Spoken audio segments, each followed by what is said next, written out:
going on, Hell yeah. man? Not much. How are you guys? Good, Good. bro. First of all, welcome to Crooked Crypt, man. Yeah, Pumped I'm to excited have to you be on. here. This is like the new thing, you know what I mean?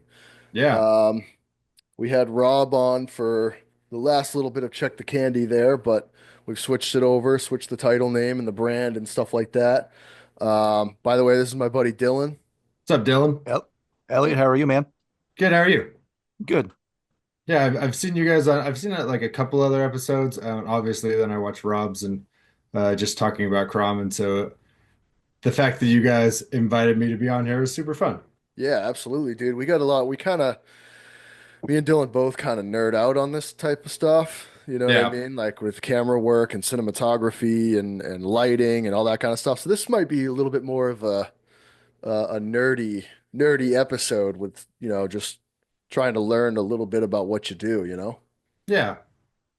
Cool, man. So first thing I want to start off with is what got you into, first of all, filmmaking, video making, videography, cinematography, Yeah. all that kind of stuff. Yeah, for sure. So I think it honestly really started when we were kids. So Rob and I have six other siblings. So we're a family of eight kids, and we have been just making ridiculous movies. Like I remember trying to recreate kind of Indiana Jonesy style stuff with our dad's like gigantic VCR camcorder, whereas like you've got this big old camera and it has a line that goes out to a VCR that's like a backpack. And we were just making like ridiculous, stupid videos as kids. Um, and then fast forwarding, like I never really considered a legitimate job after that point. I just grew up wanting to make movies, and I also lucked out that my dad is a photographer. And so I grew up looking at really beautiful imagery. Like Ansel Adams was one of his guys that he looked up to. And so he just creates phenomenal work. Has taken gold in like the world for the International Professional Photographers Association. So like he went to Italy to get this award kind of a thing. And so I grew up looking at that stuff. And as I started going into wanting to make movies, that was kind of just the of course option. And then as I've started with my career, I do broadcast and film. So I do a lot of live events like if you've heard of music in the spoken word, I do some sports. I do a lot of conventions where I camera direct or camera operate.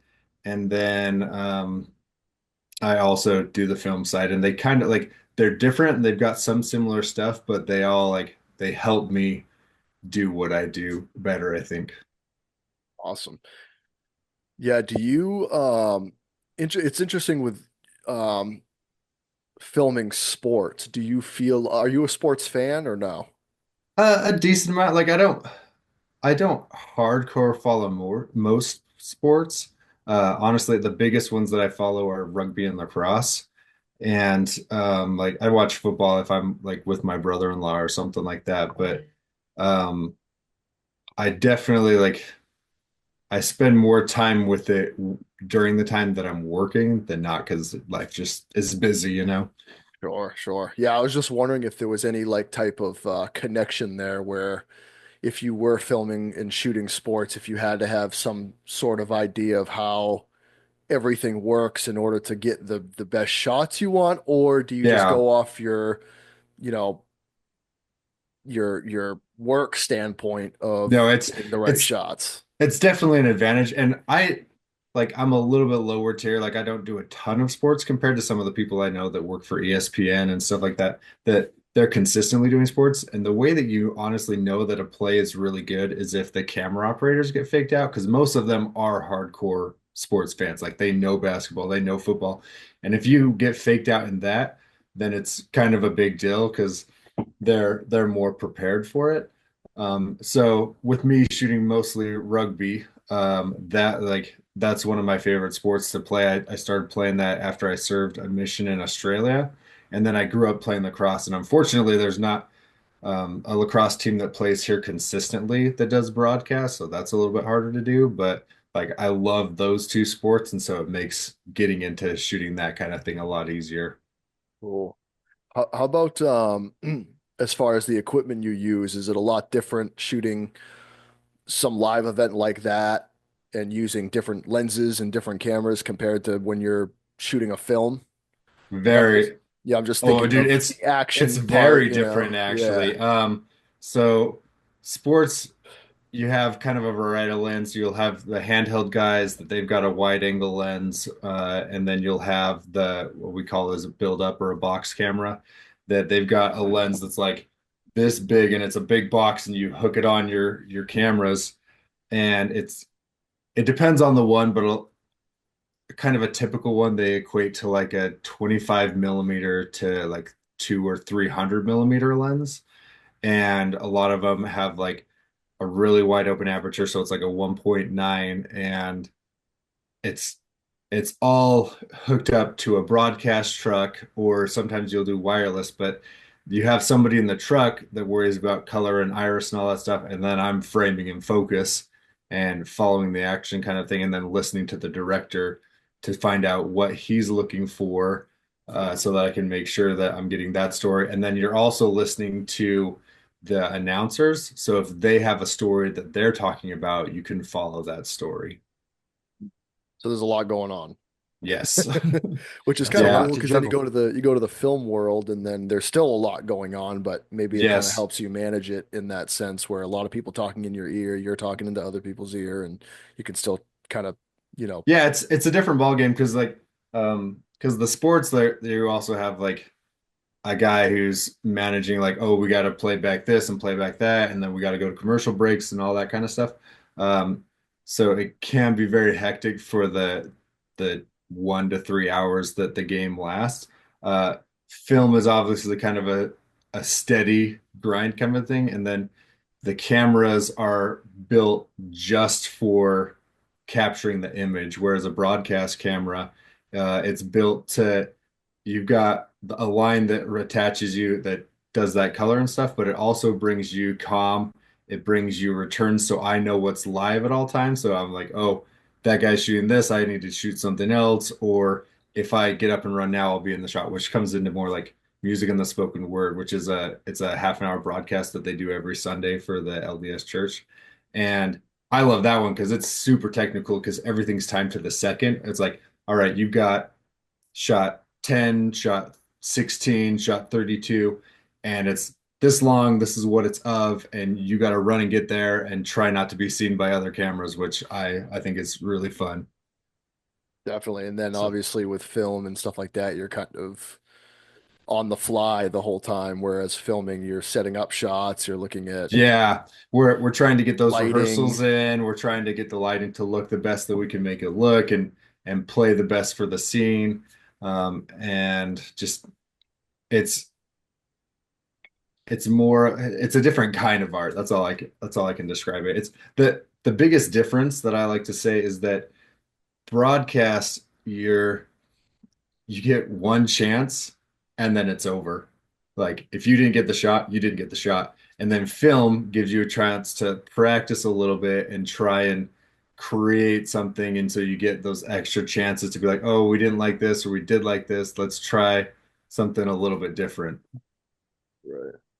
Yeah, that's interesting, and it's like there must be a pretty cool satisfaction to when you get something that's being broadcasted though, because you don't have Oh that yeah. chance to Oh yeah. redo Like it or whatever. So if you get something that's really cool, you must be like, oh hell yeah, that feels good. oh yeah, like one of my favorite things I was the stoked but the maddest about. I was shooting One Republic for a convention, and I had this shot that I was right up against the stage, and the piano was right there, and the lead singer jumps off the piano onto the stage, and they were on this wider shot, and I was like, he jumped right over me.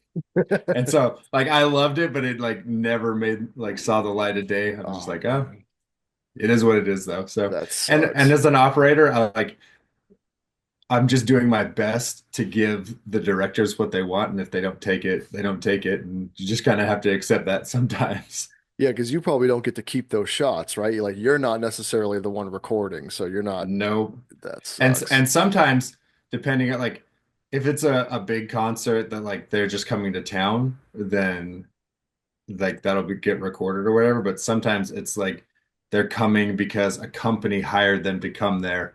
And sometimes in the contracts, you're not allowed to even film or like record what's happening. So it just depends on what's going on. Awesome. Dylan, I know you had some questions about some influences, right? Yeah, so on the film side of things, yeah, we love the cinematography and Cursive Crom. We're super Thank you. stoked for the sequel. Yeah. When it comes to the film side of things, like, do you have influences? Do you look at other films or Yeah. cinematographers? And Um, for Crom specifically, I spent a decent amount of time watching like uh just Halloween movies in general, but like I love Gremlins, grew up on that stuff. mm, Uh Goonies was like a later in life, but I definitely watched it just to be like, all right, what are we going for? And then Stranger Things, I love.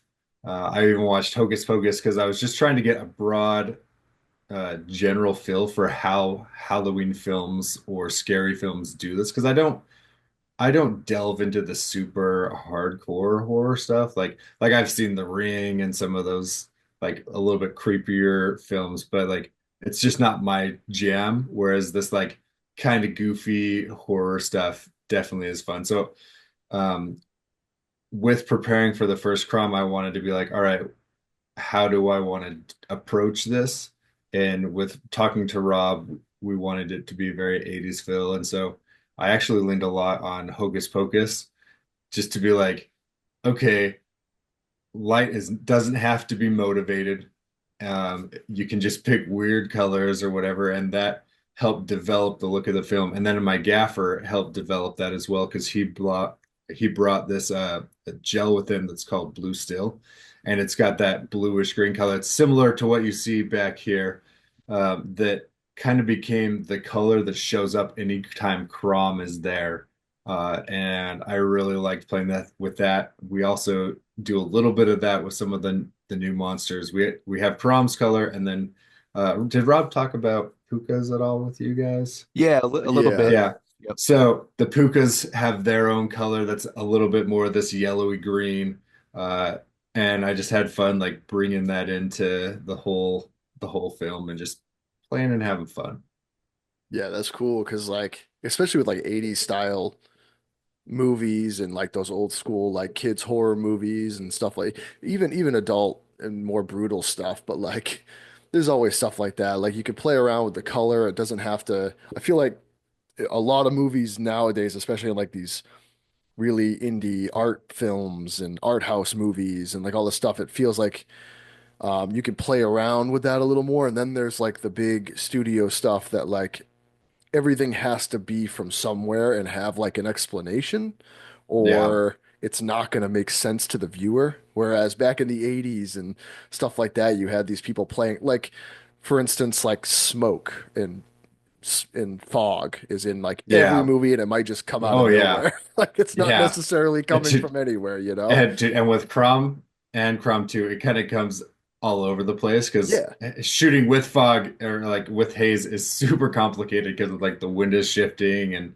sure. all that stuff. But yeah, and I love that you bring up both sides because I like both different challenges of like, all right, where's my light coming from? Is it motivated by this, motivated by that, versus like, oh, this is just like ridiculous and it doesn't really matter. Because Hocus Pocus in particular, like they've just got random purple and blue lights all over the place.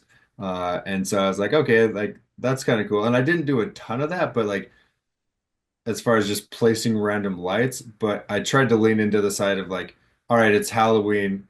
These like these things are lit up. And so when I was doing some of the just like trick or treating shots outside people's houses, obviously it's what they decorated with, but I had to augment some of that. And so I was just like, all right, I'm gonna throw a little light in front of these like gravestones or whatever. So Yeah, it's hell yeah. it's fun. Yeah, and So it's do you like have a say in the lighting? Do you do a lot of that, or do you work in collaboration with the gaffer? Or Uh, with that relationship, typically it's 100% like the DP's vision of like, all right, I need this light to do that, or this light to do. whatever else, and the gaffer is achieving that.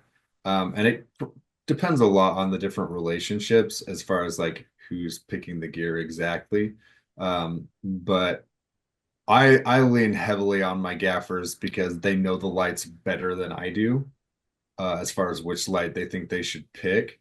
Like I'll pick most of the lights that have come to set, mostly for the what I know that they can handle, and that's mostly like we've done a lot of aperture lights just because they are really flexible, and I can do all kind of crazy colors like this. I'm experimenting right now for um, uh, these guys are going to start live streaming their D&D sessions, and so I'm experimenting with aperture that I haven't used a ton of as far as like building them out. I like my gaffers normally are the ones that are like, all right, we'll punch this light up and we'll punch that light up. So it's been a good exercise for me. But the the gaffer is there to have the knowledge on the side of how the lights, like how much output they have, what they are capable of to help the DP achieve their look. And they'll offer suggestions of like, I'll be like, we should do this, this, and this. And they're like, well, it might be smarter to try this and that. And I can be like, yeah, I'm dumb. Let's do that. Like, and then as long as it achieves the fill that we're going for, then we're good. And sometimes it's mostly it. Sometimes it just comes down to how long do we have to achieve acceptable lighting on something like Crom because we're cranking through minimum like 10-page days, and some big features like I think it's an average of like 4 pages a day. But they'll also like have things where you shoot 1 page for days at a time, and they just have the money to be able to do that. Whereas we can't afford it, and we just have to crank through. So I've got to be very specific on what my plans are, and the gaffer helps me execute that really well. Nice. Yeah, how about like so I've always been very interested in low light shots. Like, do you when you guys are filming something like Crom or a lower budget, movie like that, if you have a night shot, are you relying more on having like blasting light on everything, or are you relying more on the equipment that has better ISOs and all Uh, this kind of stuff? It, I think it depends on how much money you have. If I had the money to one on a film rent an Alexa, then I would need a lot more light because of the sensor. Now, and I love Alexas. I think their skin tones are phenomenal. I love working with them, but we had to go like I initially was trying to shoot on the Amira, um, but I wasn't able to one afford it and two like make the light work. So we shot on the Sony FX6, and that can shoot at 12,800, almost dual base ISO. But it allowed me to function in almost zero light and with almost no like the grain that is there looks really nice, and it just allows us to operate in a way that you can't operate on most other cameras. That's an interesting point you make with the grain that is there looks nice because I think I'm a filmmaker. Dylan's an actor and has been in films. Um, and it's interesting that you bring that up because I feel like when you're working with way, way lower budget cameras, you tend to look for that more and then you feel like it's there too much. It's like that all that noise or grain that you see is like all you focus on. And you Yeah, have, with those low level cameras, you have to like blast a lot of light or you're not going to get the shot you want. But at the same time, I've heard people say like, well, especially in the shadows, like that's not, it could be a creative um, take on it because it's not necessarily where eyes are supposed to be focused in the shot. And, I've heard some filmmakers kind of use that to their advantage when they're using low level cameras. Um, so it's interesting that you bring that up. It's kind of cool. It makes me feel better. yeah. And in reality, like all the cameras that they have now are so capable. They're just Yeah. it's a different paintbrush, and if you know how to use your paintbrush, then like it doesn't matter. You can create something really nice. Yeah. Yeah, that's cool. So as far as so do you work for a specific company or when you are doing your films, are you renting all the equipment or do you have the equipment yourself? I full freelance everything, so it just depends on who's hiring. I try to go with who hires me first, Mhm. uh, but sometimes there's like a little overlap, and so I have to make decisions based on that. But um, I own a DSLR, Canon Mark IV, the 5D Mark IV, and I use that mostly for photography, not a ton of video. Um, but other than that, I pretty much rent gear, and it just depends on the project and how much money we have and that kind Yeah. of thing. So when you're doing that, you're renting the camera, you're renting the lens, you're renting the rigs, the bat, you're renting the whole nine yards. Yeah. Yeah, because I was gonna Yep. say owning all that is a lot of money. Yeah. And there's things that like I definitely want to start investing in. Like I want to buy an FX6 just because um it's a great all-around camera. Like it's got internal ND filters so I can take that out and I can shoot live or animals and stuff like that. Um just so that I have that option. I spend a lot of time in like with nature photography with my camera. I don't typically use it for like shooting people, honestly, because for whatever reason that seems intimidating. I don't know why it should be, but I'm just like I'm not gonna mess up somebody's family photos. Are you kidding me? Right. Whereas if I mess up a little bit of like, oh, this film seems less pressure to me, which seems kind of stupid to say out loud, but uh, yeah, I don't, Yeah, that's cool. I like the Sony Cinema lines, man. I haven't used was it the FX6 you said? yeah, Yeah, yeah. I haven't seen that camera yet. I got to mess around with an FX3. I have an FX30. yeah. Uh, I used to shoot with Canon, but I just had like a crappy Rebel T7, you know what I mean? Oh Nothing. yeah, like I started out with a T3i because when I was in college, they're like, "All right, you got to pick a minor," and I was like, "Well, I guess I'll do photography." And then I had taken some theater classes that it was like a film analysis class, and so they let me dual minor in technical theater and photography. So I started with that, and then I got a 5D from my dad when he upgraded to the R7, I want to say it was. And so I've just been using that for fun. It was kind of I got it initially to spend time doing artistic stuff because I worked full time for a company for a couple of years doing live events. And we were just so busy. I got to the point where I was like, I'm not making art anymore. Like this is so technical most of the time that I started carrying it with me everywhere. I'm like, I want to have the ability to create art anytime, any place, and that's how I want to live my life. And so that's why I initially bought that. But the FX6 is really it's really great. I mean, and it's if you're shooting on the FX3, like that's based off a lot of the same stuff. The usability is obviously a little bit different because of how a DSLR is built compared to a cinema camera, Yeah, but you can accomplish pretty much the same stuff. yeah. So, because it's in the same like that, the FX3, the FX6, and the FX9, like they're all similar, just slightly differences to that sensor.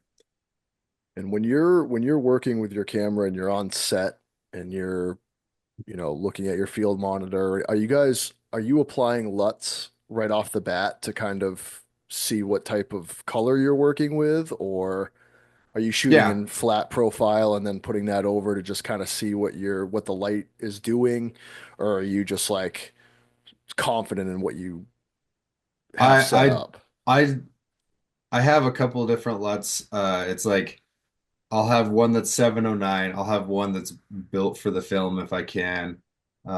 But you don't always know exactly what is going Yeah, to I was gonna play onto say, the end of yeah. it. So it's just kind Um, of like this could be what it looks like. This is good. yeah, We can kind of switch it up in post. yeah. With Crom, I only looked at 709, and then I would look at false color, and then I would look at like my histograms and my scopes Mhm. just to make sure, because that was my first time using the FX6, and it's like I'm shooting in such darkness. Am I going to have enough light Right. to create something at the end of this, and so I was pretty nervous, and we didn't have a whole lot of time for testing or anything. Like I just knew the theoreticals of the camera, Mhm. and so that one was a little bit more like scary off the bat. But with Crom 2, my buddy Jaron built a LUT, and I used that for a decent amount of it, mostly the low light stuff because that's what I needed to know. And it didn't work as much for outside or whatever because the highlights would be too hot.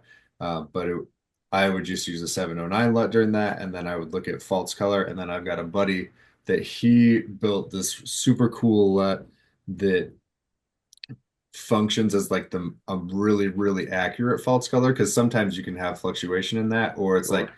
the difference between a couple stops or part of a stop is a big difference. And so he coded out a LUT that you can use that he'll do tests per camera and then load that in there. And it's way more accurate. It's like this is blown out and this is full dark and then this is your full spectrum. And I really, really enjoyed using that. His name's Levi Jensen, and he's a really, really good DIT guy.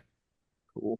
And you're and just for our listeners and viewers, when you're talking about like false color and stuff like that, you're basically measuring, if you're peaking on some part of light in the shot, right? Or if it's getting too Yeah. hot and Yeah. So because it it might blow it changes. out, right?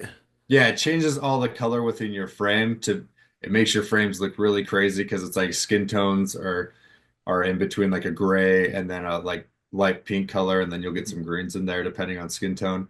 But like it'll take the highlights and make them red, and it takes the lowlights and make them like a blue or a purple depending on what you how you build yours out a lot of the time. But for me it's a really great tool, and but the main thing is just making sure I have enough exposure that like, all right, can I change that in post? Yeah. Am I losing anything? And if I'm losing something, is it on purpose or like or do I need to shy away from that kind of a deal? Right. And that's when you're like, if you're in post looking at it and it's in flat and you think you've exposed everything, but maybe it's blown out somewhere. That's where, like, if you were to just throw on like a preset of a LUT, you might get that red, and then the skin will look weird. It might be more red and stuff like that, right? And it won't Yeah. match like what you were going for. Yeah. So Because just a and good, it's all about knowing generally what your image is going to look like, and I try and light as close as I can to what I want it to look like. But sometimes you just don't have the time to get things exactly the way you want them. right. And then like a quick version of that is some people use like the zebra stripes, right? Yeah. And that's like a feature Yeah, that a lot you, of the Sony cinema lines have, where like if you see the zebra stripes, it's probably blown out somewhere, or it's the exposure yeah. is too much. Yeah, and some guys also use that as they'll set it to I think it's like 70% or something, and that's where Yeah, your skin tones are the best kind of thing. And yeah, I, yeah, it's just a tool, and as long as you like it and know how to use it, then it's gonna be beneficial to you. Like I haven't used zebras a ton, honestly. Like I know that they're there, but yeah. like I've been it's just messing around with them. This is a super nerdy episode, dude. But just this for is people listening, I want them to understand that me and Dylan are also trying to learn things. Me and him are about to shoot a film this summer, so oh nice. yeah. So we got a crowdfunding campaign out for it, and so I'm just trying to learn a little bit more. And I love this shit anyway. But I think it's just a cool way to kind of let people know that it's way more than just putting a lens on a camera and then hitting record. You know what I mean? It's Oh yeah. way more than that, and Yeah. it's a lot to do with lighting. It's a lot to do whatever mood you're trying to go for. Um, and I could just imagine that if you're someone who loves video, loves film, loves, you know, recording those things, even if it's just regular everyday life, that it's such a great creative outlet for someone like you who's gets to basically not think about anything else but how that one specific thing looks like. And then to see it come out on a screen, a big screen, or Yeah. and see the finished product where you get to be like, oh wow. Do you ever look at a movie that you shot or a video that you shot and be like, oh, I could have done that better. I could have Oh yeah. like, or see a mistake that maybe Oh, no one else would see. Like, oh yeah. Like I can tell you right off the bat my least favorite shots of Crom one. So like, and yeah, it's but there's so much you have to balance. Like, um, so for me, there's like it's a shot where she's pouring some milk, and then there's another shot where um it's like when they're walking in front of the school. And when we got there, we were ready to go, and there was just this nice cloud cover that was going to work out really great for us. But by the time we got actors to set and they got mic'd and all that stuff, it went away, and I was just like, well, we don't got time, and this is going to be the way it is, you know. yeah, And we just had to shoot and move on. But then you get other scenes where you're just messing like my favorite scene, spoiler alert, when the cat is comes out of the tomb and scares or scares Stephanie the first time. That shot and like sequence, I love. I thought it was so phenomenally done, and it plays to the whole film as far as like we built up a lot of tension where like one guy's died, and you see like people get close, like they're like, oh, there's a monster there. There's what's going on, and then we tease jump scares that never happen, and then we get into this sequence where it's like it's hilarious to me of as far as what's happening. And when we did the premiere, the whole theater was laughing because of the ridiculousness of the situation. They're like, "You buried my cat," and just freaking out. right, And as soon as that meow happens, the whole theater just went dead silent, and the whole theater jumped when that cat comes out. yeah, And creating that sequence and the ridiculousness of what we had to do because we had like a little string tied to this dead fake dead cat that we're pulling out of the tomb and um, just setting all that up and watching that work to create this jump scare that works phenomenally, like is really, really gratifying. yeah. That's like when you and Rob look at each other, you're like, hell yeah. Yeah, yeah, dude, this is great. Like, and obviously I know what's coming, so I'm just like, I'm not even watching the movie at that point. I'm just like, all right, what's gonna happen? And I was like so stoked to see that work, you know? That's awesome. Yeah, that's great. Dylan, you So got do you anything you want to guys, ask? Yeah. yeah, so on any of the stuff you've shot, do you guys have second unit? And if you do, like who oversees? Do you have the say in the cinematography overall? I've not done like I've worked on second unit projects as like a camera assistant and stuff like that. But I've not had a second unit on anything that I've been a DP for. Um, so it's we've all like we've had pickup units that I'm DPing. Actually, technically, I think we technically had some stuff shot by Michael Balliff on the first one, just because like my availability wasn't there, and so Michael Balliff shot a few things, and then I know we bought a few shots from him just for like in between scenes of like decorations hanging up, and that I didn't have a lot of input as far as like overseeing and be like, you got to shoot it like this or whatever. But I know he's paying attention to the shots that he had to match it to, kind of a deal. Right on. And so So, yeah, go ahead, Dylan. have you shot all of Rob's projects then? All but one. He's got another.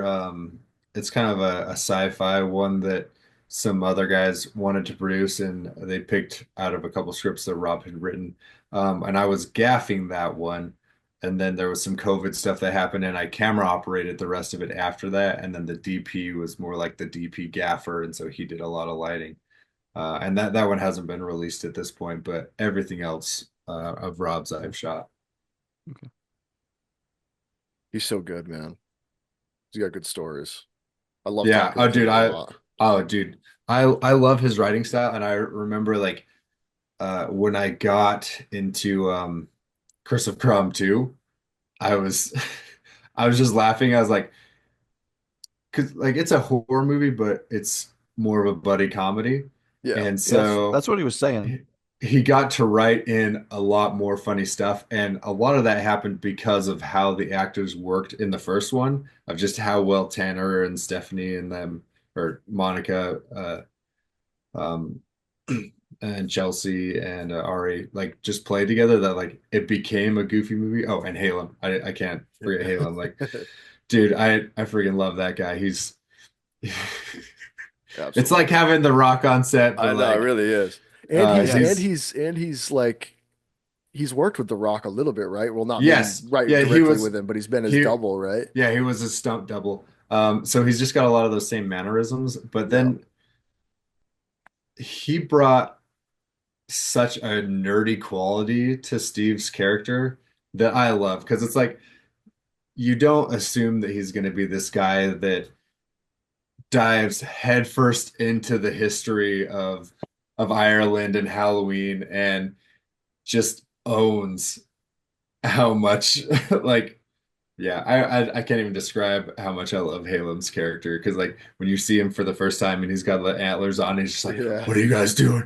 Well, Like, I know it's perfect for like a horror movie, even if it is like a kid's horror movie, is like having that tension breaking character, that yeah, can give you yeah, that little bit of relief. I mean, you see it a lot, especially in the 80s and 90s with like Scream coming out and all the older movies where you have that character that was just a tension breaker that gives you a break yeah, for a second, but keeps you engaged in the story. And he did a really good job with that in the first one. yeah. Um, And Tanner as well, because obviously Tanner's like a main character. yeah. That there were so many lines that didn't make the cut that I was just like, I wish that one made it. Like, he's such a goofy kid, and I love what he brought to Harvey's character. Yeah, my So, favorite and part of then that movie is he eats a peanut butter and fluff sandwich. my idea, The Really? fluffernutter. my Yeah. idea, yeah, So that's a New because England thing, you know that, right? I've heard that it's a New England thing, but Yeah. to me it was like a Scooby-Doo thing. And Yeah, then he's yeah. like, because I've been eating that ever since I was a kid, but I was like, Sure. we need Rob, we need a giant freaking sandwich. And Yes. so that thing was just falling apart the whole time. And so that's my one like artistic uh art department-y kind of thing, or Yeah, hell prop, I yeah. don't know. That I was so stoked that we used that, because he's talking about Scooby-Doo in the scene anyway. So I was like, this would be perfect if he's Dude, just so like good. shaggying this crap, you know? Well, I just was wondering because there's so many people. It's funny that you know about it because there are a lot of people that don't know what fluff is. Like they don't Yeah. Well, understand dude, what that is. and Tanner didn't know about it, and he's like, I eat it all the time now. And then he's got a buddy named Ike who works on Studio C, or used to. I don't know if he does anymore. But he's from New York or something like that, or out east that way. And he's like, "Oh, dude, yeah, that's the shiz, you know." Yeah, hell yeah, dude. I meet a lot of people that have no idea what the hell it is. They're like, what? Oh, It's like a dude, marshmallow spread? I'm I like, yeah, dude. dude, I freaking love it, man. I'm all about sweets. Yeah, man. Anything sweet and delicious, I'm When in. I saw that, I watched it for the first when we were having Rob on for the first time. I was like, we watched it, and my wife like was kind of like just like reclined in her chair, and then he brings it out, and she gets right up. She's like, "Is that a fucking fluff and butter peanut butter and fluff sandwich?" And I'm like, "Hell yeah, it is." I'm like, Nice. this is fucking peak cinema right here, dude." Yeah, super, super. Perfect. I love it, man. And I'm so excited to see what Perfect. you guys do on this new one, man. I got one more. I had one more question. What the fuck was it? Oh, so this is my last question, and then we'll wrap it up. Do you feel that being a cinematographer or a DP and all this stuff has in any way kind of ruined watching movies at all? Because you kind of know what's going on behind the scenes? Uh, Only if the story isn't good enough to begin with. Okay. Like, you hear it all the time. Like, obviously as a cinematographer, I want to be like, yeah, it's beautiful, but like if the story sucks or doesn't bring me in, that's where being a cinematographer, like, all nitpick stuff. But like, you look at so many films and the lighting changes and all stuff. Like, I think it was it's like Little Giants or something like that. Like, the the sunset changes sides on people, Right. and like so like in the reality is if you're into the story, then it doesn't matter. Like, and not to diss on any film specifically, but like La La Land, phenomenally executed. Just not my thing. Tons of people loved it, and I'm not going to yuck on their yum, but for me, it was like anytime I was starting to get into the story, they started singing, and I'm Yeah, like, yeah. what's happening? But like, unless unless I'm already not into it, it's not gonna mess anything up. Right, right, right. So then your eyes start to wander if the story's not good. You can kind of, Yeah, and yeah, all that it can do is, as a cinematographer, is make me appreciate when it's done well more. sure. And even if it's not technically like uh, a live action film, like you look at How to Train Your Dragon, like I think that's one of the most beautiful films ever. I love that film. And there's so much about filmmaking that is purely practical. Like they get chances to think about what the film's going to be like, but you don't always know what's going to happen on the day. And sometimes, like, you're just trying to get functional lighting that hopefully plays into what you're doing when you're an independent filmmaker that you don't have millions and millions of dollars. So you can sit there and be like, oh, what were they trying to accomplish with the shots? Like they were just trying to get the shot off Right, and make it look good. So it makes me judge films less because I understand that it's sometimes you're just trying to accomplish anything at all. And it's a right. miracle that anything got made. And other times you have all the time in the world to play and create something. So as as long as, or going back to that, as long as the story is good, like Yeah. whatever. So Yeah, and yeah, and as long as I have time to try and create shots that I think are fun and that yeah. help attribute to it, like I'm gonna segue just a little bit. Like one of my favorite shots probably is when Greg is getting choked by Crom and he's lifted up, and we had Colin just on the back of the my truck. Like I pulled my truck back, sat him down there, and his legs are like twitching there in the frame. And I was like, this is my Star Wars moment when Darth Vader is choking that admiral right off the bat Right, from the Rebels.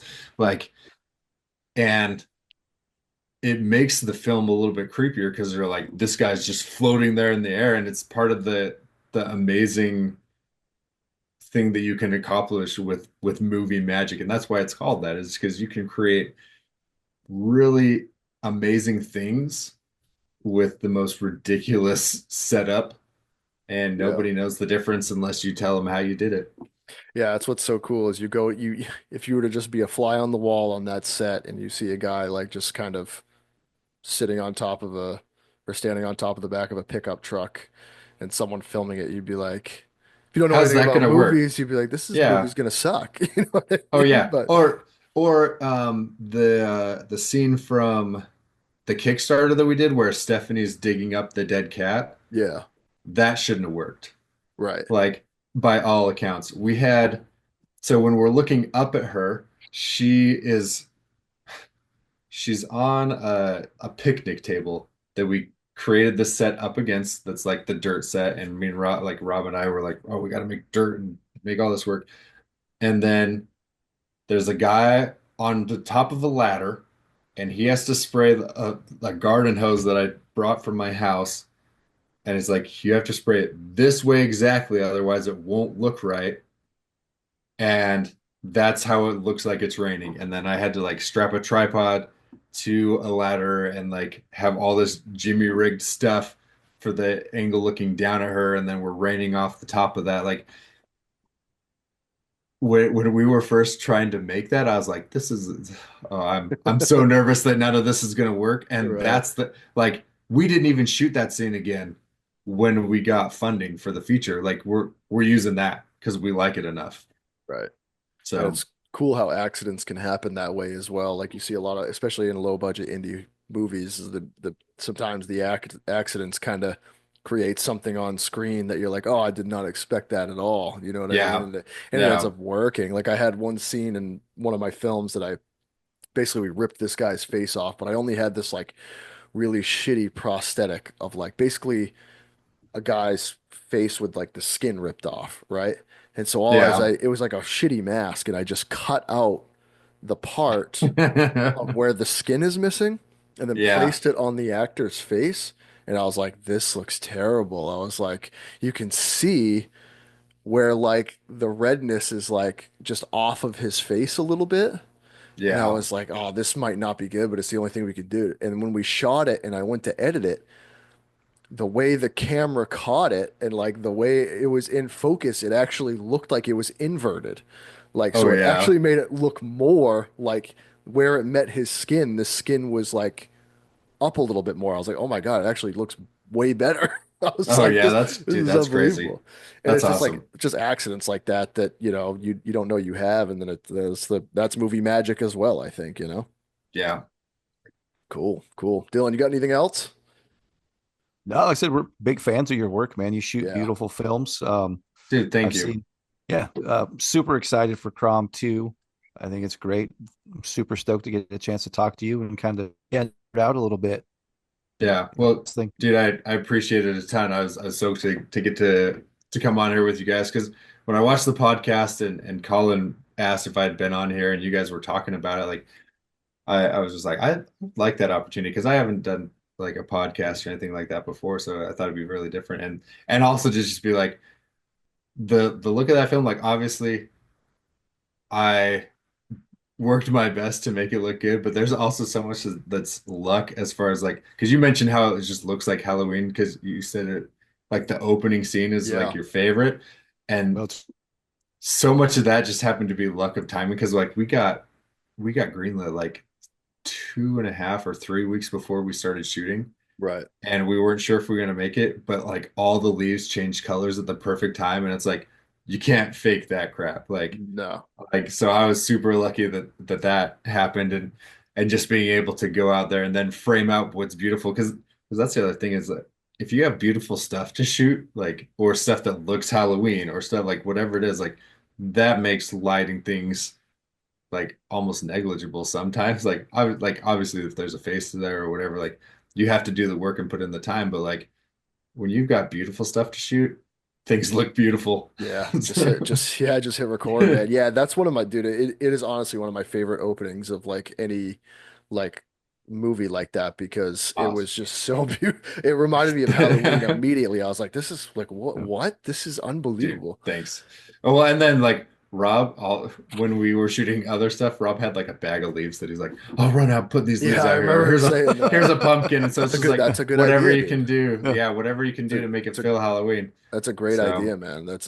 It came out great, and I'm super just like Dylan said. We contributed to the crowdfunding campaign. That's why we wanted to have Rob on as well to make sure people talked about it more and stuff oh like that. yeah. We're super big believers in this franchise, quote unquote franchise, I guess. But Yeah. but Hey, we that's hope, right? that makes it sound way more impressive. Yeah, I want Crom in But space, oh, man. dude, I want Crom in Yeah. space. well, Halem wants Crom in Hawaii, so Hell yeah, a So, Crom get the layer on around the there. world. hey, I would I love that. think if you do Crom 3 in Hawaii, John and I are available. I mean, Yeah, we hell got yeah. a little experience. Yeah, We know our absolutely. way around Yeah, the set a dude. little bit. Yeah. Yeah, absolutely, Nice. man. But Dude, I but mean yeah, it would be fun. but what I want to do is when we finally get Crom 2 to come out and everybody's watched it, I want to have you and Rob on again and just have you sit down together and we'll all talk about it because I just want to, once and we'll go over scene for scene and we'll go over some of the shots and what you guys did for it because I know we're both excited. I know a lot of other people are excited.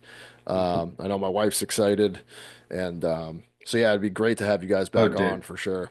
Dude, Yeah. I'll be stoked to come on. Like this has been super fun.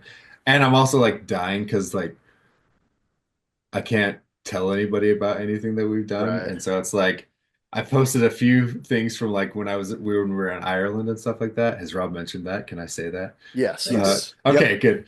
But like Ireland was so cool, Oh, I bet. and like just screen grabs that I took from there that I'm like, this one's awesome, this one's awesome. Just because how often do you get to go shoot in Ireland? No, So, absolutely. It and makes you really go, hey, my job's so, pretty fucking cool. oh yeah, dude. And we found some awesome stuff out there that like we didn't even expect because we had like kind of some tombs areas picked, and we had the location for the house picked.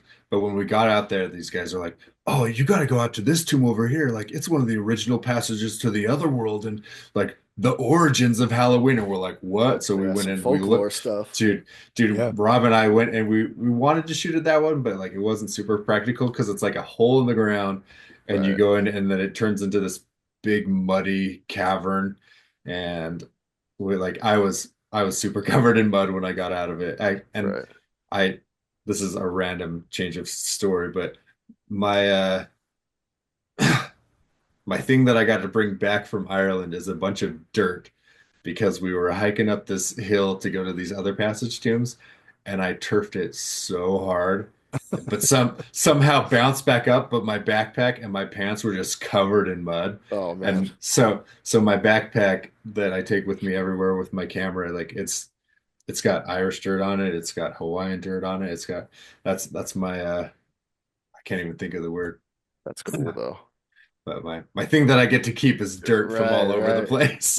Yeah, it's your keepsake. That's cool, man. And So yeah, and I want to make sure we go over all that next time we do this because I kind of want to just yeah, have you dude, for two sure. on, and I kind of want to just like have me and Dylan just shut up completely and have you guys kind of just tell us everything you can once the movie comes out, and just Yeah, for kind of not sure. like I just want to hear everything about it because I'm super interested in that stuff. I want to. It'd be cool to kind of pick some shots from the movie that we like and have you guys kind of go over them and stuff like that. I'd really enjoy that. For sure, dude. Awesome. All right, Elliot, great to have you on, man. And we're gonna do it again. Curse of Crom 2 in the works right now, people. Make sure you guys watch Crom 1 if you haven't, because it's fucking awesome. It's like Goosebumps meets The Goonies and Hocus Pocus and all this awesome shit from our childhood. So make sure you guys watch that and be on the lookout for Crom 2. All right. For See you guys sure. later. Have a good one, dude. Thanks, man. Yeah, no Yeah, problem. thank you.